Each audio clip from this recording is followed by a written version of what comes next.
the mighty and resilient Merrimack River, carving through the communities of our great region. My name is Linda Lorden, proud president of Merrimack County Savings Bank, and like the river that serves as our namesake, we're a constant yet ever-changing presence.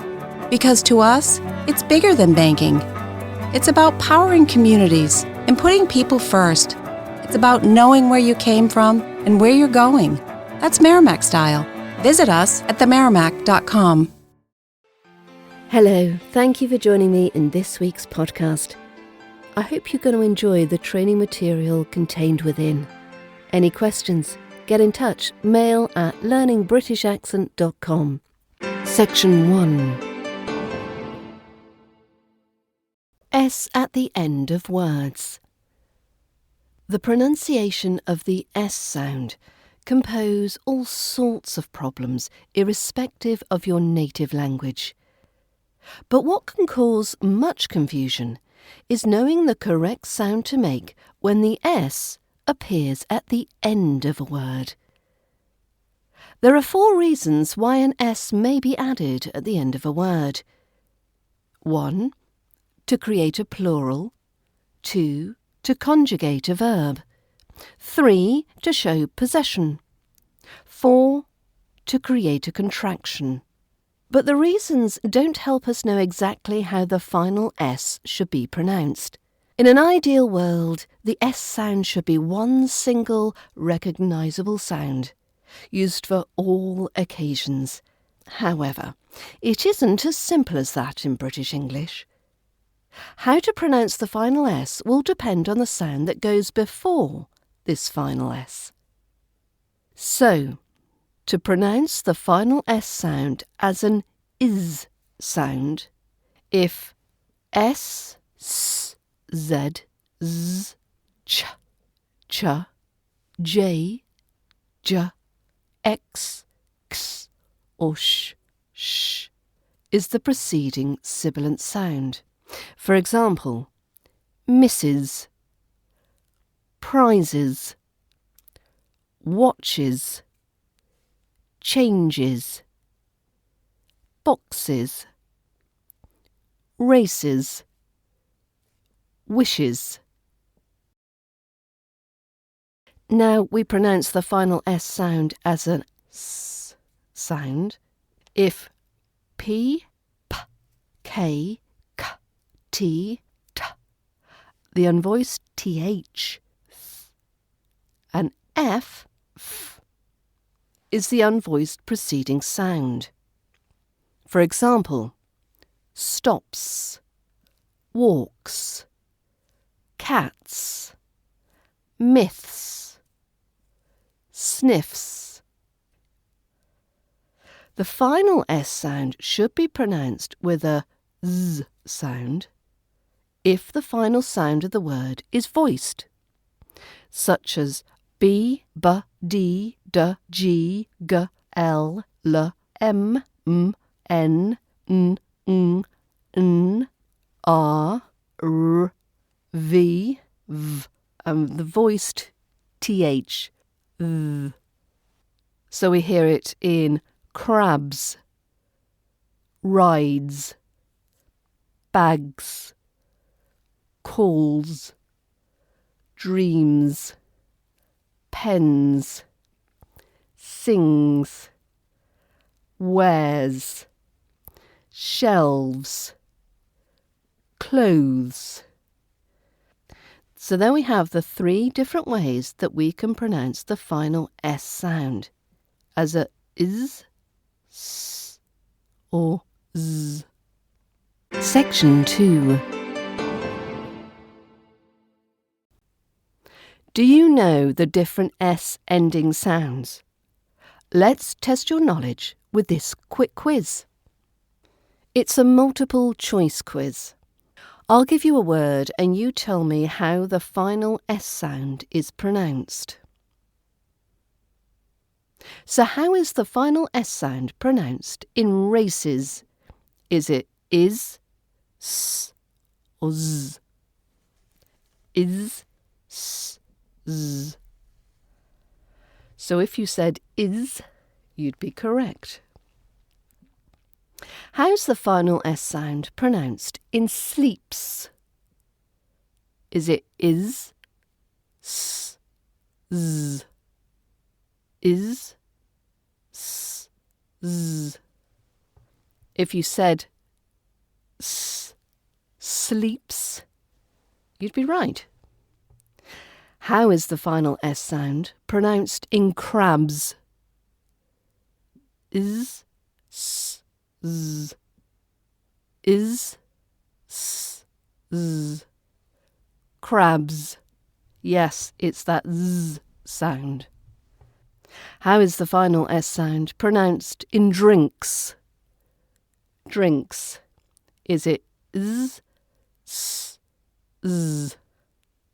Did you say s, drinks? That's right.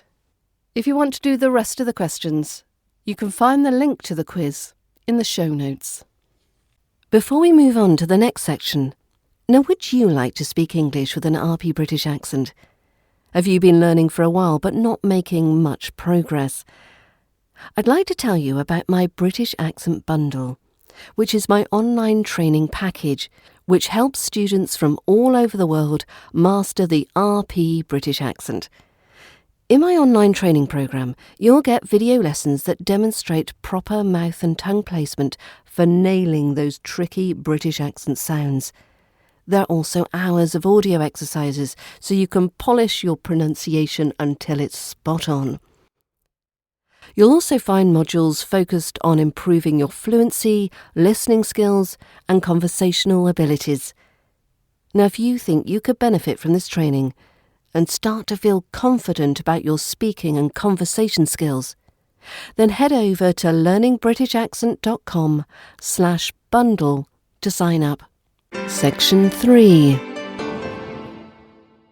How do I learn the British accent in 1 week? This was a question I was asked a couple of days ago over Messenger. I think a little bit of me dies each time I hear similar requests for the accent equivalent of a get-rich-quick scheme. As I'm sure you know, sadly there are no shortcuts or hacks to learning the RP British accent. With my British Accent Bundle, I've tried to provide learners with the quickest and easiest method of acquiring the accent, but it still requires work and time to learn the correct pronunciation of each of the different sounds. A week just wouldn't give you enough time to develop the muscle memory needed to make the accent instinctive. However, digging a little further into this particular request, I was able to find out the reason behind such a quick deadline. It turns out the person had to deliver a particular presentation in a week's time with a perfect British English accent. Knowing the motivation was to deliver a pre-prepared speech in a convincing British accent, I realised that he didn't actually want to learn how to speak English with a British accent, but how to deliver his speech in a credible British accent. Therefore, I made a suggestion. The quickest and easiest method to achieve this outcome would be to find a native RP British accent speaker and ask them to record the speech in their own accent. Using the recording, the presentation giver would then listen to the audio over the following week and mimic and copy exactly what they hear. This wouldn't really help them develop the accent for everyday conversations, but it may give them enough knowledge, if they are a good enough mimicker, to produce a decent British English accent for this particular instance. Now, this is a service I can provide, in particular for actors' audition pieces, but it isn't the holy grail of instant accent acquisition. It will take a little more persistence and application than that. If you'd like me to record a piece for your presentation or your actor's audition, please head over to my actor audition service page. It's learningbritishaccent.com/product/actor-audition-service, and you can order one there. Section 4. Conversation phrases beginning with W. How about learning the pronunciation of some conversation phrases beginning with the letter W? Number 1. What's the matter? What's the matter? You can say this if someone seems sad, worried, sick, etc., and you want to know what's wrong. Here's some example sentences using the phrase, what's the matter? I noticed you weren't your usual cheerful self today. What's the matter? Did something happen? You barely touched your dinner tonight. What's the matter? Are you not feeling hungry? What's the matter with your car? It's making some strange noises. Number 2.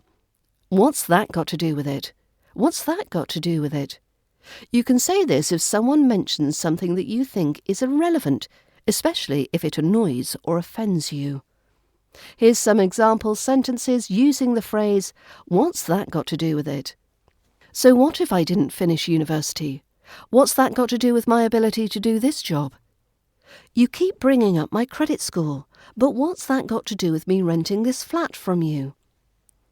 I know my brother has a criminal record, but what's that got to do with me? Number 3. While you're at it.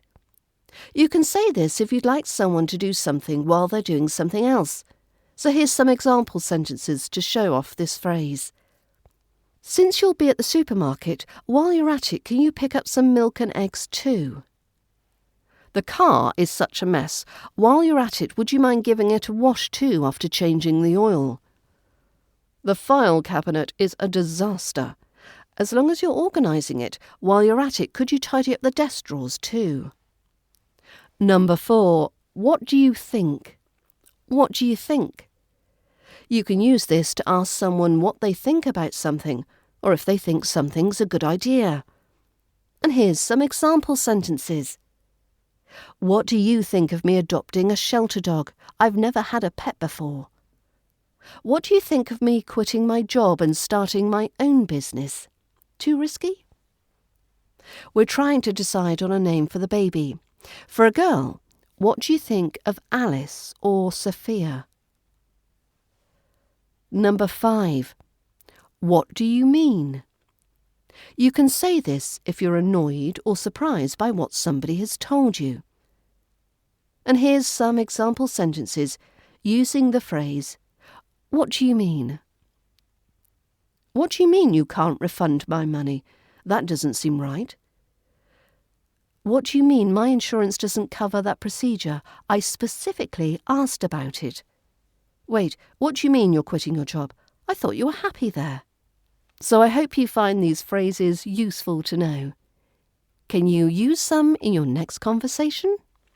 Section 5. Does your accent mark you out?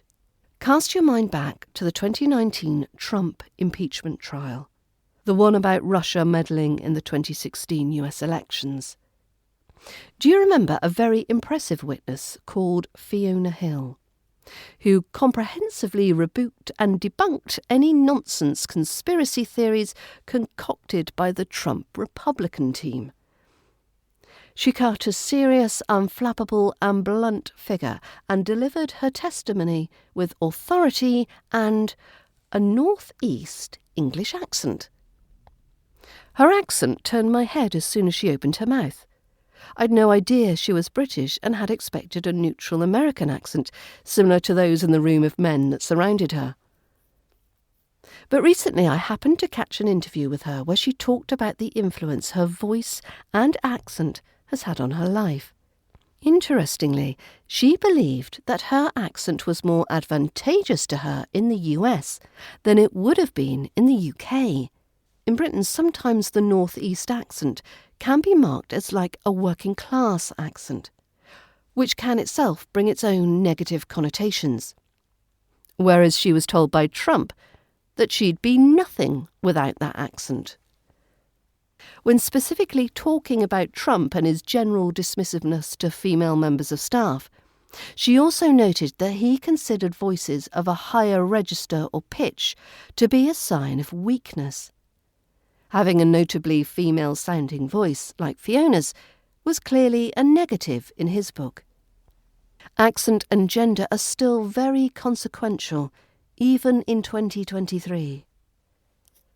Do you want your accent to stand out in the crowd, or would you rather be recognised for your abilities, disposition, and intelligence? If you'd like your English to be spoken in a neutral, clear voice, I can help you with the aid of my British Accent Bundle. So why not make a start on it this weekend?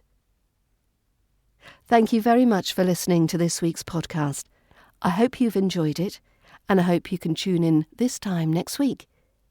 So do take a look at the website learningbritishaccent.com, which I hope will help you develop your own British accent.